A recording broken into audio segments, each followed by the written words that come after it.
আপনি কি জানেন চৈত্র মাসে লক্ষ লক্ষ শিব ভক্ত শিবের মাথায় জল ঢালেন? এই জল ঢালা শুধু একটি প্রথা নয়, এর পিছনে রয়েছে একটি অবিশ্বাস্য পৌরাণিক গল্প। আজ আমি সেই গল্পটাই আপনাদের সামনে নিয়ে আসছি। প্রাচীনকালের কথা। স্বর্গে তখন চলছিল এক ভীষণ সংকট। দেবতারা এবং অসুরলার মধ্যে চলেছে এক নিরন্তর যুদ্ধ। দেবতারা অসুরদের বিরুদ্ধে যুদ্ধে ক্রমশ পরাজিত হচ্ছিলেন এবং তাদের শক্তি দ্রুত শেষ হয়ে যাচ্ছিল। তারা অসহায় হয়ে পড়েছিলেন। তাদের চেহারা ম্লান ছিল, শরীরে শক্তি ছিল না। অসুররা দিনের পর দিন তাদের ওপর আক্রমণ করছিলেন এবং দেবতারা ক্রমান্বয়ে দুর্বল হয়ে পড়ছিলেন। তখন দেবতাদের প্রধান ইন্দ্র এবং অন্যান্য দেবতারা একটি গোপন পরিকল্পনা করলেন। তারা জানতেন যে মহাসমুদ্রের গভীরতম তলায় অসীম রত্নের মধ্যে লুকানো আছে অমৃত, চিরঞ্জীবতার অমূল্য রস। এই অমৃত পান করলে তারা আবার শক্তিশালী হবে এবং অসুরদের পরাজিত করতে পারবে। তাদের মৃত্যু ভয় চলে যাবে, তারা চিরকাল জীবন্ত থাকবে। কিন্তু এই অমৃত নিজে থেকে বেরিয়ে আসবে না।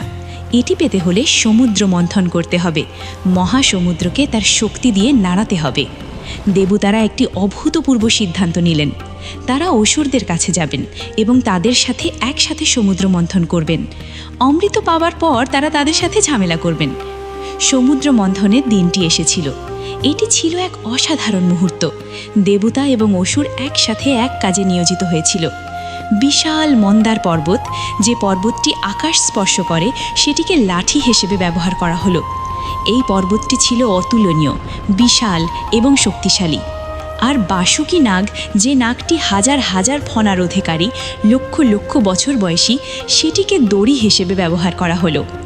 এক পাশে দেবতারা, অন্য পাশে অসুররা। সবাই মিলে শুরু করলেন মহামন্থন। সমুদ্র তখন ভীষণভাবে কাঁপছিল। ঢেউয়ের পর ঢেউ উঠছিল, আকাশ ছোঁয়া, জলের ফেনা উঠছিল সর্বত্র। পৃথিবী কাঁপছিল, পর্বত বিচলিত হচ্ছিল, পশু পাখি ভয়ে ছুটে বেড়াচ্ছিল। মন্থন চলল বহুক্ষণ। একে একে উঠে আসতে লাগলো নানা রত্ন। কামধেনু গাভী উঠে এলো, যার দুধে পাওয়া যায় যে কোনো কিছু। কল্পবৃক্ষ উঠে এলো, যে গাছ যে কোনো ইচ্ছা পূরণ করে। দেবী লক্ষ্মী উঠে এলেন, ধন সম্পদের দেবী। ধন্বন্তরী এলেন অমৃতের কলস নিয়ে। কিন্তু এই সব আসার আগে সমুদ্রের অতল গহীন থেকে উঠে আসছিল কিছু একটা কালো, ভয়ঙ্কর, যার গন্ধে পাখিরা আকাশ থেকে ছুটে মাটিতে পড়তে লাগলো। উঠে এলো হালাহল। এটি ছিল সৃষ্টির সবচেয়ে ভয়ঙ্কর বিষ, যার রং ছিল কালো আলকাত্রার মতো, যার তাপে ক্ষীরসাগরের জল টকবগিয়ে ফুটতে শুরু করলো। গাছপালা মুহূর্তে শুকিয়ে গেল, আকাশে বিষের ধোঁয়া ছড়িয়ে পড়ল। স্বর্গে দেবতারা আতঙ্কে কাঁপছেন, পৃথিবীতে মানুষ মূর্ছা যাচ্ছে, পাতালে নাগরাজ ছটপট করছে। হালাহল, হালাহল, বিষ উঠেছে, পালাও, সবাই পালাও। সমস্ত দেবতা ভয়ে পিছিয়ে গেলেন, কেউ এগোতে সাহস পাচ্ছেন না। ব্রহ্মা দ্রুত এলেন। থামো সকলে, এই বিষ যদি ছড়িয়ে পড়ে 3 জগৎ ধ্বংস হবে, কোটি কোটি প্রাণ শেষ হয়ে যাবে। এটা ঠেকানোর একটাই পথ, মহাদেব শিব। তিনি ছাড়া এই বিষ কেউ ধারণ করতে পারবেন না। চলো কৈলাসে যাই। কৈলাস পর্বতে তখন সব শান্ত। মহাদেব শিব গভীর ধ্যানে বসে আছেন, চোখ বন্ধ, মুখে অপার শান্তির ছায়া। তার জটজাল পিঠে ছড়িয়ে, গলায় সাপের মালা, কপালে 3টি চোখ। পাশে বসে আছেন দেবী পার্বতী। তিনি ধীরে ধীরে ফুল গাঁথছেন। পরিবেশ নিস্তব্ধ, পবিত্র। হঠাৎ দেবতাদের পায়ের শব্দ। তারা ছুটতে ছুটতে কৈলাসে এলেন। পার্বতী উঠে দাঁড়ালেন। কি হয়েছে? এত ব্যস্ততায় কেন এলে তোমরা? নাথ ধ্যানে আছেন। মা পার্বতী, মহাসংকট। সমুদ্র মন্থনে হালাহল বিষ উঠেছে, 3 জগৎ ধ্বংসের মুখে। একমাত্র মহাদেবী পারেন সৃষ্টিকে মাজাতে। পার্বতীর মুখ ফ্যাকাশে হয়ে গেল। ঠিক সেই মুহূর্তে শিব ধ্যান থেকে চোখ খুললেন। কি হয়েছে ব্রহ্মা, বলো। প্রভু, হালাহল উঠেছে, সে বিষের তাপে আকাশ জ্বলছে, পৃথিবী কাঁপছে। আপনি ছাড়া কেউ একে ধারণ করতে পারবেন না।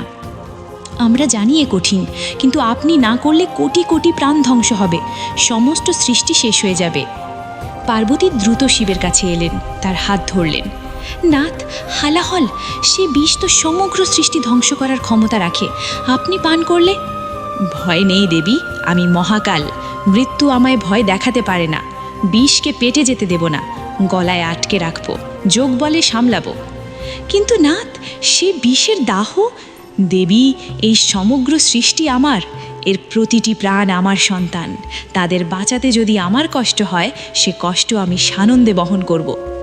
ভয় নেই, আমি যাচ্ছি। শিব সমুদ্র তীরে এলেন, একা। হালাহল তখনও জ্বলছে। সেই ভয়ঙ্কর কালো বিষের শিখা আকাশ ছুঁই ছুঁই। মাটি পুড়ছে, বাতাস বিষাক্ত। সমস্ত দেবতা দূরে দাঁড়িয়ে, কেউ এগোতে সাহস পাচ্ছেন না। কিন্তু শিব এগিয়ে যাচ্ছেন, নির্ভীক, নির্বিকার। তার পায়ের নিচে মাটি জ্বলছে, কিন্তু তিনি থামছেন না। চারিদিকে বিষের ধোঁয়া, কিন্তু তার মুখে শান্তি। শিব হাত বাড়িয়ে সেই হালাহল তুলে নিলেন। মুহূর্তের জন্য সারা ব্রহ্মাণ্ড স্তব্ধ হয়ে গেল। শিব সেই হালাহল বিষ পান করলেন, কিন্তু যোগ বলে তিনি বিষটিকে গলায় আটকে রাখলেন, পেটে নামতে দিলেন না। আর সেই বিষের প্রচণ্ড তাপে তার গলার রং হয়ে গেল গাঢ় নীল। সেই থেকে মহাদেবের আর এক নাম হলো নীলকণ্ঠ, নীলকণ্ঠধারী, যিনি নিজের গলায় ধারণ করলেন সমগ্র সৃষ্টির বিষ। জয় মহাদেব, জয় নীলকণ্ঠ, জয় শিব শঙ্কর। শিব কৈলাসে ঠেয়ে এলেন। বিষ পান করার পর তার মুখ ক্লান্ত, গলায় সেই নীল দাগ, হালাহলের স্মৃতি। পার্বতী দেখলেন, তার বুক ভেঙে গেল। নাথ, আপনার গলার দাহ এখনো কমেনি, তাই না? আমি দেখতে পাচ্ছি। সামান্য, চিন্তা করো না। না নাথ, আপনি সমগ্র জগৎকে রক্ষা করলেন। আপনার এই একটু কষ্টও আমি বহন করতে চাই। আমাকে অনুমতি দিন। পার্বতী একটি পাত্রে শীতল জল নিয়ে এলেন, হিমালয়ের শীতল ঝর্ণার শীতল জল। ধীরে ধীরে শিবের মাথায় ঢালতে লাগলেন। আহ দেবী, এই শীতল স্পর্শে সত্যি কিছুটা স্বস্তি হচ্ছে। আপনি জগৎকে রক্ষা করলেন, আর আমি আপনাকে। এটাই তো স্বামী স্ত্রীর সম্পর্ক। দেবতারা এই দৃশ্য দেখলেন। একে একে তারাও জল আনে শিবের মাথায় ঢালতে লাগলেন। তখন গঙ্গা দেবী, যিনি শিবের জটায় আবদ্ধ, তিনি নিজেও ধীরে ধীরে শিবের মাথায় প্রবাহিত হতে লাগলেন। প্রভু, আমি আপনার জটায় থাকি। আজ থেকে প্রতিদিন আমার শীতল জল আপনার মাথায় বইবে, আপনার দাহ কমাতে। পুরাণ বলে, হালাহল পানের পর শিবের গলার জ্বালা সবচেয়ে বেড়ে যায় শ্রাবণ মাসে। এই মাসে গ্রীষ্মের তাপ আর বর্ষার আর্দ্রতা একসাথে মেলে, বিষের দাহ বাড়ে। তাই শ্রাবণ মাসে প্রতি সোমবার শিবের মাথায় জল ঢালা সবচেয়ে পবিত্র কাজ। ভক্তরা কাঁধে কাঁবড় নিয়ে মাইলের পর মাইল হেঁটে গঙ্গা জল বহন করে আনেন, আর সেই পবিত্র জল শিবলিঙ্গে ঢেলে দেন। মানুষ বিশ্বাস করেন, শিবের মাথায় জল ঢাললে যেমন তার কষ্ট একটু কমে, তেমনি ভক্তের সমস্ত পাপ, দুঃখ, যন্ত্রণাও ধুয়ে যায়। বন্ধুরা, এই গল্প শুধু পূজার আচারের ব্যাখ্যা নয়, এই গল্পে আছে গভীর জীবনের শিক্ষা। সমুদ্র মন্থনে যেমন রত্নের পাশাপাশি বিষ উঠে আসে, তেমনি জীবনেও সুখের পাশাপাশি দুঃখ আসে, আনন্দের পাশাপাশি কষ্ট আসে। শিব শিখিয়ে গেছেন, সেই বিষকে পালিয়ে যাওয়া যায় না, সেটিকে বুকে ধরে রাখতে হয়, নিজের শক্তিতে সামলাতে হয়।